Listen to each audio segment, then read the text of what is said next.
Bwana amenilinda, amenihifadhi, na zaidi ya yote amenileta katika ibada ya siku ya leo tukapate kuchangamka pamoja nawe, pamoja nasi, ili tukapate kumtukuza huyu Mungu wa matendo, huyu Mungu ambao ametulinda, huyu Mungu ambao ametuhifadhi. Hatuwezi koma na kuzizimia kwa sababu ya hali inavyosema, eti kwa sababu kuna virusi, eti kwa sababu kuna magonjwa, eti kwa sababu kuna mauti, lakini kwa yote Mungu wetu hutukuka na hutukuzwa. Kwa siku ya leo unafaa umtukuze Bwana. Popote ambapo umeketi, umejileta, umeingia katika nyumba, ni wakati wako wa kufurahika. Kuna wengi ambao wametoka katika nyama hizi, wametoka katika maisha haya, wengine wako katika hali mahututi, lakini kwako na mimi tumebarikiwa, tuko hai. Kwa hivyo zaidi ya yote umeingia katika ibada, furahika pamoja nasi mwanzo mpaka tamatisho. Tunapoendelea kuingia katika ibada, leta nafsi yako kanisani, leta mawazo yako kanisani, leta akili zako kanisani, ingia mawazo yako katika neno.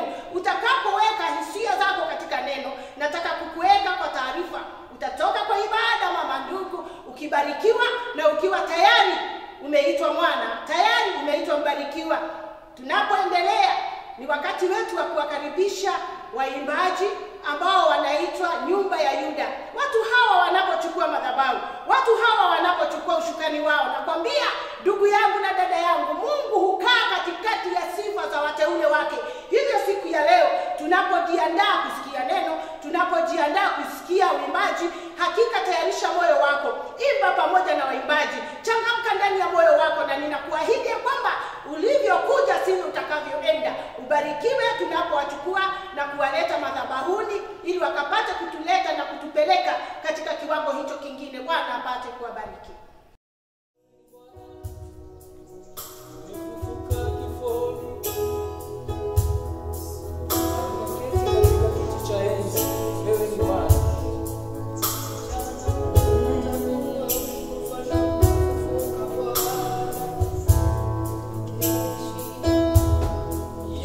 Bwana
Wakati huu mara tena na imani ya kwamba umebarikiwa kutoka kiwango cha uimbaji ambao ni sifa na kuabudu, na sina budi kualika ambao ni wana kwaya wapate kuleta nambari yao ili wapate kumwimbia Mungu na kumtukuza Mungu kwa nambari yao, na ninajua ya kwamba utabarikiwa.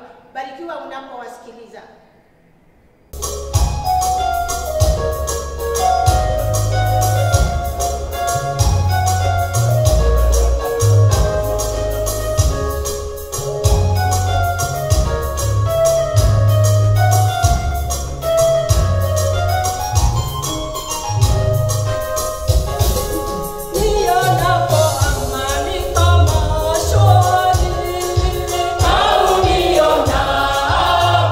She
utabariki nafsi ambayo imeketi, nafsi ambayo imeweka masikio yake. Wakati huu tena tunataka kuwakaribisha Anointed Voices ili wapate kumtukuza Mungu na wimbo wao, na Bwana awabariki mnaposikiliza.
Kanisa la Mungu, kanisa ambalo ni wakati wa mwisho, na hakika tuko tayari kujiandaa. Ni katika neno, ni katika uzima wa neno tunapata kuishi. Bila neno haungefanyika, bila neno haungekuwako, bila neno haungeingia katika ibada. Siku ya leo tunafurahika kumkaribisha Reverend mchungaji wetu ambaye anaitwa Reverend Masharia, ili apate kutupeleka katika kiwango kile kingine cha neno. Na ninaamini ya kwamba mpendwa, kuna neno lako, kuna ujumbe wangu, kuna neno langu ambalo litanipeleka eneo lile lingine. Barikiwe sana ambapo mnamchukua na kumtegea masikio. Barikiweni. Reverend, karibu sana na Bwana apate kuwabariki. Shukrani sana wapendwa kanisa letu Full Gospel Churches of Kenya, Thika Central na makanisa mengine yote yetu.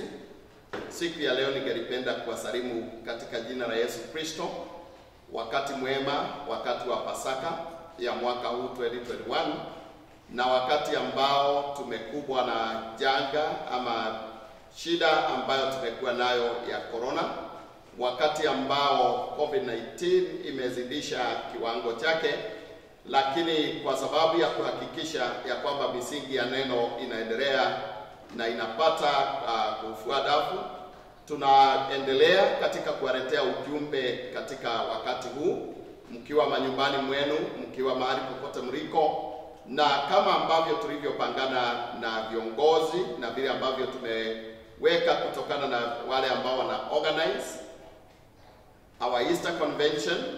Siku ya leo ningelipenda kuwaleta pamoja kwetu zote tunapoenda kusikiza ujumbe ambao ni wa Pasaka, na ambao tungelipenda kusikia vile ambavyo Bwana ameandaa mtumishi wake ambaye tumemwalika kama LCA, na ambaye si mwingine bali ni mchungaji mmoja ambaye ni mwanafunzi pamoja nami katika chuo cha Biblia, na ambaye pia tumehubiri pamoja na yeye ni wa dhehebu hili letu la Full Gospel Churches of Kenya pale Githurai 44, na ningelipenda nimkaribishe kwetu ambaye anaitwa Pastor Garoia ili aweze kuja na kuweza kutuletea neno, na ninajua ya kwamba tutaweza kubarikiwa vyema hata tukiwa katika maboma zetu, tukiwa kule kazini mwetu, wakati ambao tulio nao sasa, tukaweze kumtukuza na kumsujudu Bwana kwa lile ambalo amekusudia kufanya kwetu. Kwa hivyo ninaomba ya kwamba ukajiandae vizuri, ukaweze kupata neno la mwaka huu ambalo linahusiana na Pasaka.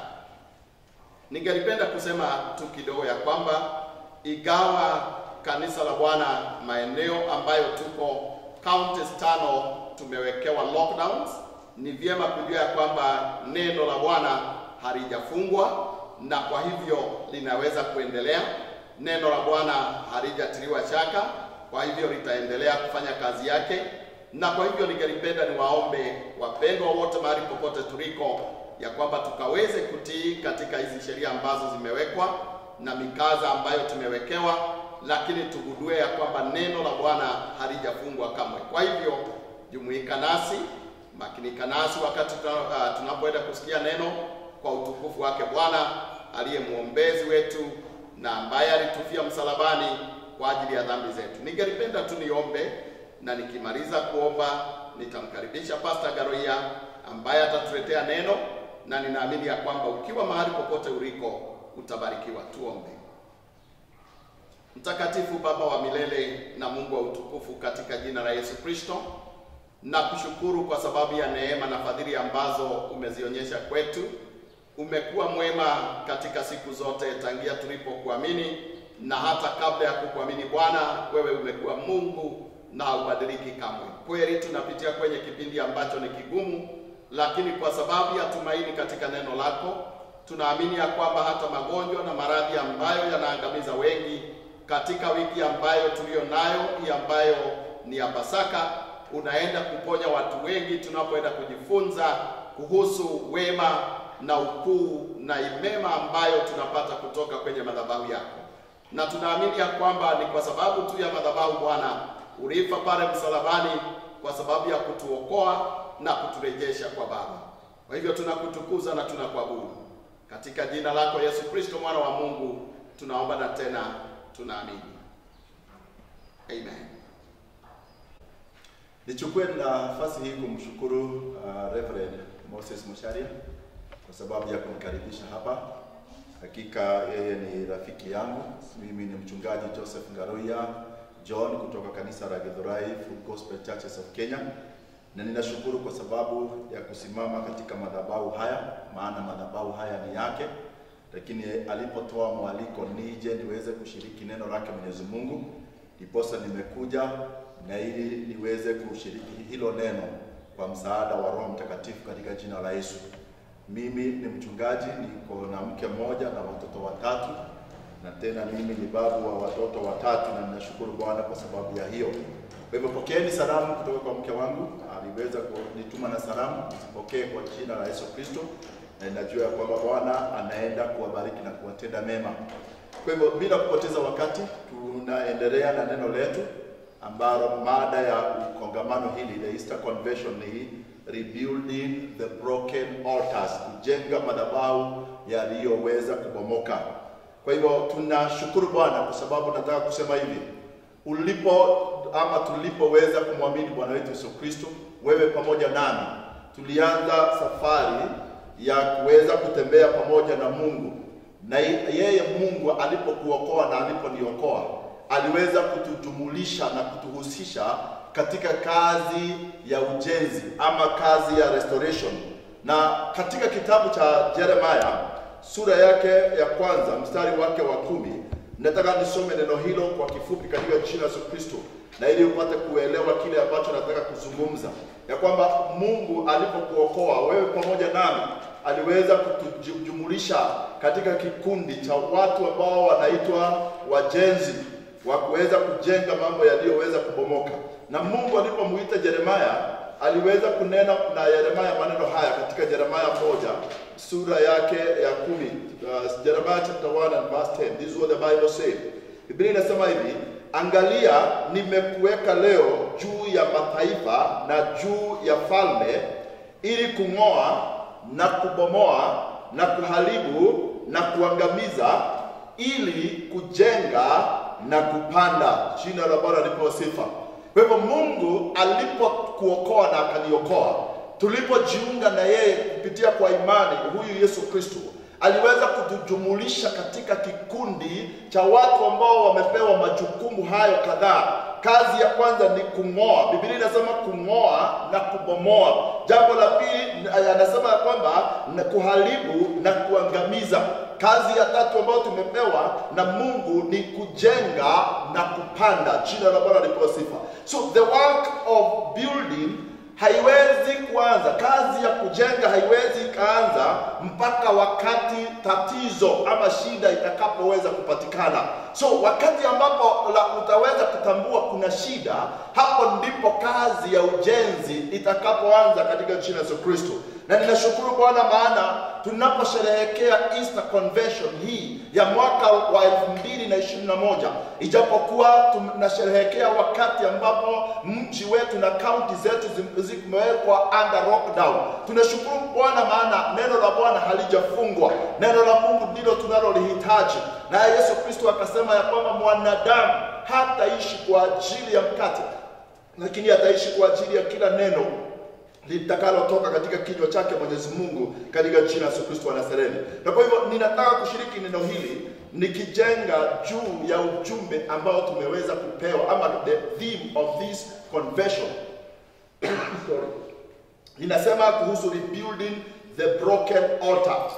Na kama vile ambavyo mtumishi wa Bwana ndani ya kitabu hiki ama mada ya ujumbe huu, huyu ambaye anaitwa Elijah alivyoweza kuitwa na Mungu na akaweza kupewa majukumu ya kuweza kuwaongoza wana wa Israeli, na akaweza kuwaongoza wana wa Israeli wakati ulipokuwa mgumu sana, wakati ambapo wana wa Israeli chini ya mfalme ambaye alikuwa anaitwa Ahab, yeye aliweza kuwaongoza kuabudu miungu mingine kuabudu miungu mingine. Na huyu Ahab akiwa anasaidiwa na mke wake Jezebel, walikaweza kuwaongoza wana wa Israeli kuabudu miungu mingine ya Baal. Naye wakati huo ndio Mungu akaweza kumuinua huyu mtumishi wake kwa jina lake Elijah, na ili aje aweze kuyafanya yampasayo kufanya na kutekeleza kusudi lake na mwito wake katika jina la Yesu Kristo. Na mojawapo ya kusudi lake ni hiyo ya kubomoa na kujenga. Jina la Bwana lipewe sifa. Kwa hivyo nataka ninaposhiriki ujumbe huu uweze kujiona wewe pamoja nami kama mtumishi wa Mungu, kwamba Biblia inasema katika kitabu cha Petro kwamba sisi ni ukuhani mteule, sisi ni jamii ya Mungu, sisi ni taifa ya Mungu. Na kwa hivyo kwa sababu sisi ni kuhani wa Mungu, tutaweza kujumuika na mtumishi huyu wa Mungu ambaye ni Elijah, nabii Elijah, na ili tuweze kuhakikisha tumejenga mambo ambayo yamebomoka juu ya maisha yetu, na mojawapo ya mambo hayo ni kujenga madhabahu katika jina la Yesu Kristo wa Nazareti. Kwa hivyo nataka niweze kufanya utangulizi kwa kuuliza maswali kadhaa, na nifanye introduction by asking ourselves, what is an altar? Madhabahu ni nini? Bwana atukuzwe sana. Kwa hivyo madhabahu, it is a place of sacrifice, it is also a place of worship, and it is a place of consecration. Madhabahu ni mahali pa kutolea sadaka ama kutoa sadaka. Ni mahali ambapo ni pa kuabudu, na ni mahali ambapo tunatenga kitu, kinatengwa na kuwekwa wakfu kwa ajili ya Mungu katika jina la Yesu Kristo. Sacrifice, an altar is also a meeting point between human and spirit being. Tena madhabahu ni mahali ambapo wanadamu wanapokutana na roho. When we talk about roho, it is the spirit. Bwana atukuzwe sana. Jina la Bwana lipewe sifa. Kwa hivyo tunaona jambo lingine ya kwamba an altar is a place where covenants are cut and vows are made. Ni mahali ambapo madhabahu ya agano kunafanywa kupatanishwa kwa maagano, ama maagano yanafanywa na tena nadhiri zinawekwa katika juu ya madhabahu. Ni mahali ambapo agano zinatengenezwa na mahali ambapo nadhiri zinawekwa katika jina la Yesu Kristo. It is a place that can either attract blessing or curses. Madhabahu ni mahali ambapo unaweza kuleta ama kuvuta baraka ama kuvuta laana katika maisha yako katika jina la Yesu Kristo, depending on the spirit that are invoked to consume the sacrifice on it.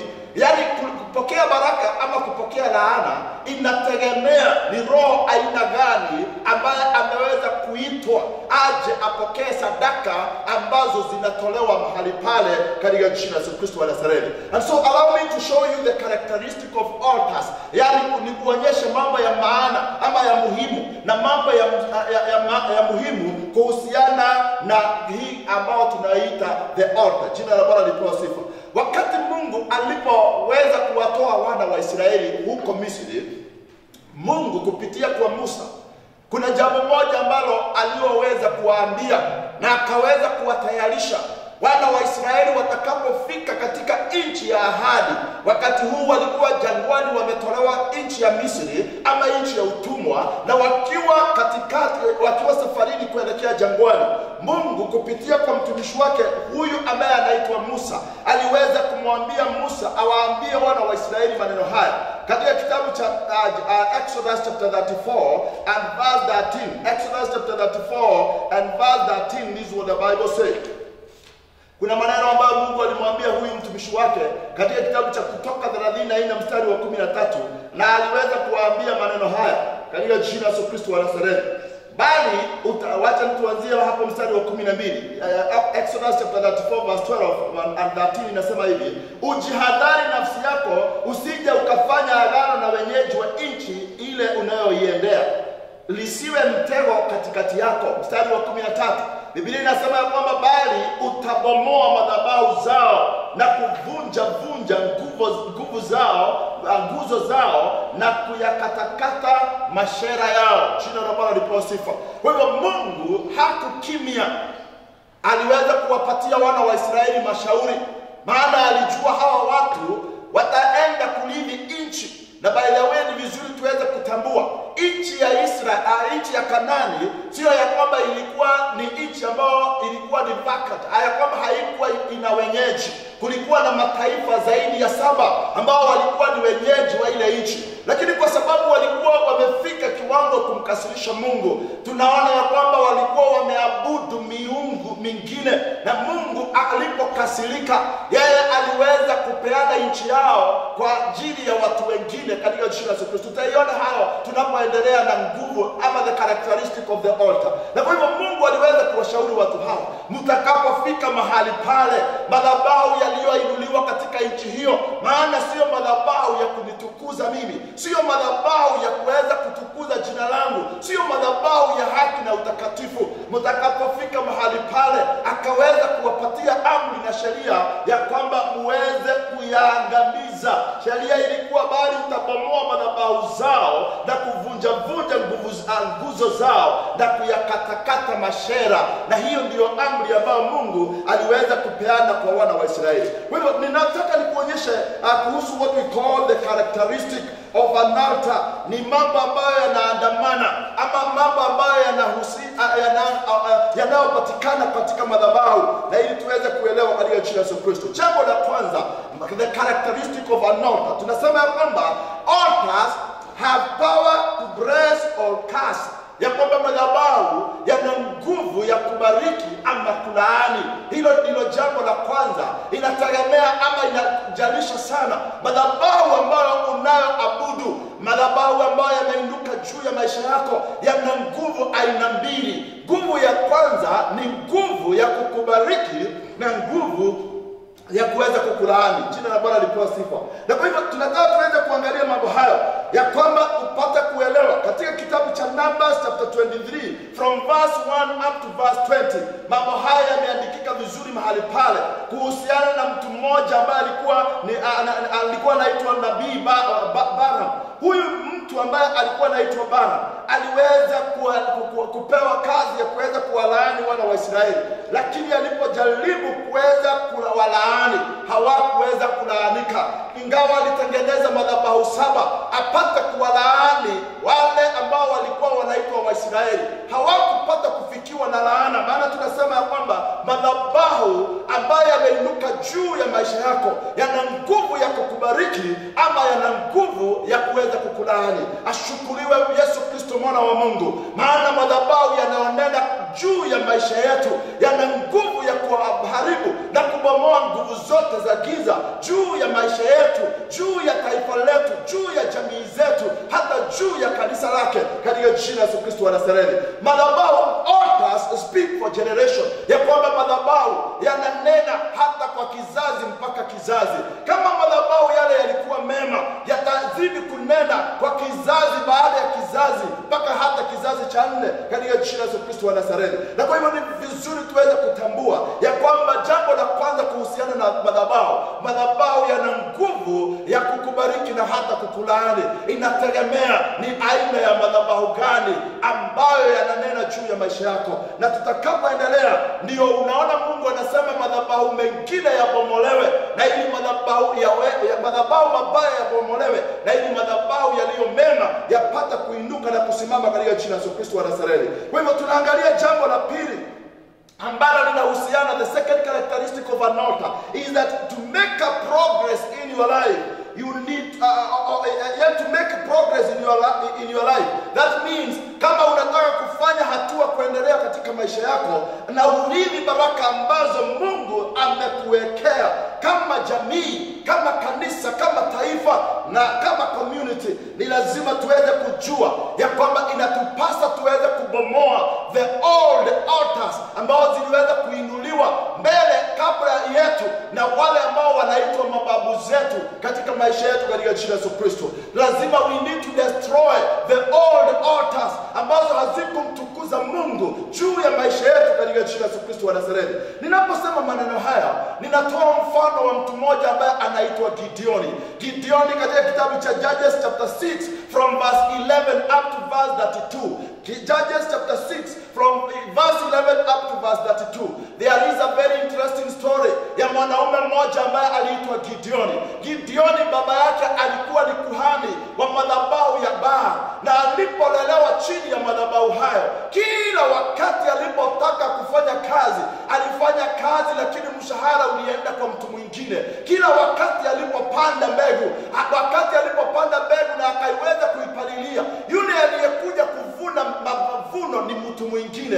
Kwa hivyo tunasema hivi, na ili upate kufanikiwa na kuendelea katika maisha yako, ni lazima ushughulikie madhabahu ya kikale, the past altar ambayo yaliweza kuinuliwa aidha na mababu zako wakati ambapo walipoyainua madhabahu haya. Madhabahu, maana tumeona yana nguvu ya kubariki na kulaani.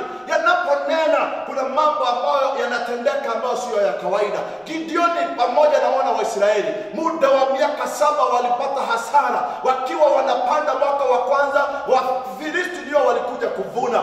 Ikaenda hivyo mpaka ilipofika miaka miaka ya 7 Mungu akasema imetosha, na hapa ndipo akamtokea huyu mtu ambaye anaitwa Gideoni. Kwa hivyo ni nini Gideoni aliyokifanya ambacho sio cha kawaida? Mungu alimtokea Gideoni katika kitabu cha Judges chapter 6 and verse 25. Nikusomea neno hilo kwa kifupi katika jina la Yesu Kristo, maana ni neno la maana kuelewa. Kama unataka to make any progress in your life, you have to deal with the altars ambazo ziliinuliwa kwenu, ambazo ziliinuliwa kwa jamii yenu, kwa mbali yenu, na ili uweze kufanikiwa katika jina la Yesu Kristo. Biblia inasema hivi katika kitabu cha Judges chapter 6 and verse 25. Ikawa usiku huo Bwana akamwambia, mtoe ng'ombe wa baba yako, yaani ng'ombe wa pili na wa miaka 7, ukaiangushe, sikiliza mpendwa, ukaiangushe madhabahu ya Baali aliyo nayo baba yako, ukakata ya Ashera iliyo karibu nayo. Verse 26 inasema, ukamjengee Bwana Mungu wako madhabahu juu ya ngome hii kwa taratibu zake, ukamtoa yule ng'ombe wa pili na kumtoa awe sadaka ya kuteketezwa kwa kuni za ile Ashera utakayo ulioikata. Jina la Bwana lipewe sifa. Hakuna kuendelea katika maisha iwapo madhabahu yaliyoinuliwa juu ya maisha yako ama ndani ya jamii yenu, kutoka ndani ya mahali ambapo ulizaliwa, ni madhabahu ambayo sio ya kiungu katika jina la Yesu Kristo. Na kwa hivyo anasema hivi, we need to tear down. Na unaona hiyo ndio majukumu ambayo tumeitwa. We are in the ministry. God has called us. He has involved us. Na Biblia inatuita co-workers and co-partners with God. Tumeitwa na ili tuweze kuhusika katika ministry hii ya kubomoa na kujenga katika jina la Yesu Kristo wa Nazareti. Gideon akabomoa madhabahu ya baba yake, na mahali pale akaambiwa na Mungu ajenge madhabahu mengine ambayo yaliyosimama yakaweza kuwatetea wana wa Israeli kwa muda wa miaka 40. Ashukuriwe Mwenyezi Mungu katika jina la Yesu Kristo wa Nazareti. Kwa hivyo Biblia inasema hivi ya kwamba alipoyabomoa akajenga madhabahu mengine. Wapendwa, tunahitajika tuangalie madhabahu ya aina gani yanayofanya kazi juu ya maisha yetu, na ili tuweze kuyashughulikia, maana madhabahu ambayo hujayashughulikia yataweza kukushughulikia katika jina la Yesu Kristo. Nisikilize mpendwa, nirudie statement hiyo, maana ninasema hivi, the altars that you don't destroy, they will destroy you. Na wewe, na sio tu wewe, hata jamii yako katika jina la Yesu Kristo. Hebu nikwambie hivi, kwangu ama kwetu mahali nimezaliwa, tumezaliwa na tukiwa watoto 9, vijana 7 na wasichana 2. Na nataka kusema hivi, mama yangu mzazi baba yangu na mama yangu wakatuzaa tukiwa watoto 9. We are 9 siblings. Na ni vizuri mpate kuelewa, mwaka wa 1984 baba yangu mpendwa wakafurugana na ndugu yangu, hatimaye wakafanya vita na baba yangu. Wakiwa wanafanya vita na ndugu yangu mmoja, the second born, akaweza kumuua. Kwa hivyo alimuulia nyumbani. Nasema hivi ni kuonyesha nguvu ya madhabahu. Wakati alipokufa, damu ya baba yangu ikamwagika pale nje, maana I witness, mimi nilikuwa pale mahali pale. Na wakati damu hiyo ya baba yangu ilipomwagika, iliweza, baba yangu alikufa akiwa na miaka 46, 46 years. Baada ya miaka 3, mama yangu naye akafa, aligonjeka ugonjwa wa leukemia, hii kansa ya damu. Baada ya miaka 3, that was back 1987, akafa akiwa na muda wa miaka 45. Nataka nikuonyeshe nguvu ya madhabahu, kwa sababu kama hautashughulikia madhabahu, hiyo madhabahu itakunenea. Na kutoka siku hiyo kwetu kukainuliwa madhabahu tunayoita premature death. Ndugu yangu ambaye alikufa, ambaye alifuatia baada ya kifo cha mama yangu, alikufa akiwa muda wa miaka 35. Chini ya miaka miaka inaenda ikipungua. Aliyekufa wa pili akafa akiwa na muda wa miaka 42. Aliyekufa wa 3 akafa akiwa na muda wa miaka 44. Aliyekufa juzi last year mwezi wa 8 akafa akiwa na miaka 44. Nataka nikuonyeshe kuhusu nguvu ya madhabahu. Ni nini nataka kukuonyesha? Mimi nilipogundua ya kwamba kuna madhabahu ya premature death inayofanya kazi juu ya maisha ya kwetu, niliweza kusimama na nikamwambia Bwana, kama alivyoandika Daudi na akasema katika kitabu cha Zaburi 118, na ni vizuri tuweze kujua, maana maneno mengine inahitajika uyatangaze juu ya madhabahu yanayonena kinyume ya maisha yako. Neno la Bwana linasema hivi, Psalms chapter 118 and verse 13. Biblia inasema maneno haya katika jina la Yesu Kristo wa Nazareth. This is what the Bible says. Biblia inasema hivi katika jina la Yesu Kristo, Psalms 118 and verse 17. Sitakufa bali nitaishi, nami niyasimulie matendo yangu ya Bwana. Nasema Bwana aliponisaidia kuelewa hivyo, nilipofikisha ile miaka ambayo nimeona ndugu zangu wakienda, ama miaka ya baba yangu, nilisimama na nikasema madhabahu ya premature death ambayo imeweza kunena juu ya maisha yetu, imewabeba watu wetu zaidi ya 6. Sasa mimi niliyatangazia na nikaweza kuyabomoa, na badala yake nikajenga madhabahu ya kusema tutaishi mpaka tushibe miaka yetu katika jina la Yesu Kristo. Based on that one, ya kwamba sitakufa lakini nitaishi. Saa hizi nimepitisha miaka 50 plus, na ninazidi kushukuru Bwana, maana nimevuka madhabahu yaliyoweza kuwekwa kwetu ya miaka ambayo tunaita premature death. Nasema hivi, kama hautashughulikia madhabahu ya kale, madhabahu hayo yatakushughulikia. Na nisikiza mpendwa, na ni vizuri tuweze kuelewa na kujua mambo hayo katika jina la Yesu Kristo. Jambo la nne, another characteristic concerning the altar ni hii: an inheritance can be forfeited. Yes, can be forfeited if it is not protected by an altar of righteousness. Baraka ama urithi wako unaweza ukaupoteza na kuweza kuponyoka kama hautalindwa na madhabahu ya haki katika jina la Yesu Kristo. Unaweza ukapoteza baraka yako na urithi wako kama hautaweza kulinda urithi wako na baraka yako na madhabahu ya haki katika jina la Yesu Kristo wa Nazareth. Ilitendeka kwa wana wa Israeli, wakawa the beneficial ya watu ambao walikataa kulinda urithi wao na haki, na badala yake waliendelea kuabudu miungu ya sanamu ambayo ni ya kibali. Na Biblia inaandika hivi katika kitabu cha Psalms chapter 105. Psalms chapter 105 ni kusomea mpendo ya kwamba unaweza ukapoteza baraka yako kama hautaweza kuilinda kupitia kwa madhabahu yaliyo mema katika jina la Yesu Kristo. Biblia inasema hivi, Psalms 105 and verse 44. Akawapa nchi ya mataifa wakarithi kazi ya watu wengine. Jina la Bwana lipewe sifa. Ya kwamba akawapa nchi za mataifa wakarithi kazi za watu. Nchi ya Kanaani haikuwa ya kwamba haikuwa na watu, kulikuwa na watu. Nimekwambia mataifa 7, na kulikuwa na watu ambao waliabudu miungu, lakini tunaona urithi wao wakaupoteza na ukaelekezwa kwa wana wa Israeli kwa sababu ya kutolinda urithi wao na madhabahu ya haki na ya kweli katika maisha yao. Niko hapa kukuambia na kukutangazia tunaposherehekea Easter, linda madhabahu yako na ulinde urithi wako na baraka yako kwa madhabahu yaliyo ya haki, righteous altar katika jina la Yesu Kristo wa Nazareth. Bwana atukuzwe sana. Unaweza ukapoteza urithi wako kwa sababu ya kukosa haki na uaminifu, na hata kuweza kukosa haki katika maisha yako. Jina la Bwana lipewe sifa. Ndio hivyo tunapoenda kumalizia ujumbe huu wangu, tunataka kuangalia swali ambalo ni lingine ambalo tunaweza kujiuliza. Who can build an altar?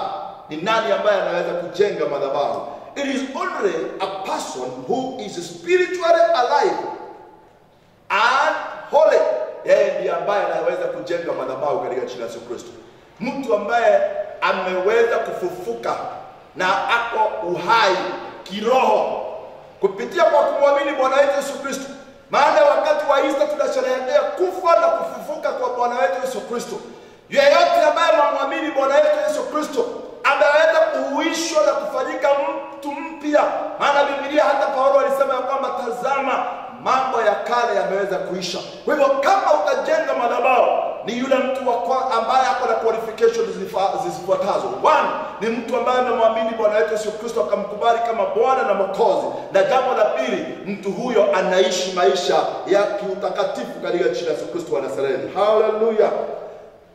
Jambo lingine ambalo tunapomalizia ni kujiuliza ni nini, what happens after the altars has been built ama has been repaired. Ni nini ambacho kinafuatia baada ya madhabahu kujengwa?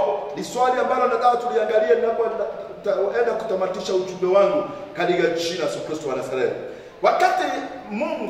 Wakati Elijah, nabii Elijah alipojenga madhabahu, mambo matatu yaliweza kutendeka baada ya yeye kukamilisha kujenga madhabahu katika jina la Yesu Kristo. Habari hiyo inapatikana katika kitabu cha 1 King chapter 18 na tunaanzia from verse 38. Biblia inasema jambo la kwanza is fire came down. Moto ukashuka na ukashuka juu ya madhabahu. Nataka nikuambie mtakatifu wenzangu mwaminio ya kwamba sisi tunaamini kuhusu habari ya Roho Mtakatifu. We believe in the infilling of the Holy Spirit as Pentecostal, as the full Gospelian. Tunaamini katika ujazo wa Roho Mtakatifu. Na hakuna haja ukaage ndani ya kanisa ya kiroho lakini hauna Roho Mtakatifu ndani yako. The greatest tragedy ni mtu ambaye anakaa na anajitandisha na kanisa ya kiroho lakini yeye mwenyewe Roho Mtakatifu hayuko ndani yako. Biblia inasema Elijah alipojenga madhabahu, kitu cha kwanza kilichoshuhudiwa ni moto wa Roho Mtakatifu. Hiyo ndio iliyotendeka kwa kanisa la mitume baada ya kuambiwa waende Yerusalemu wagoje.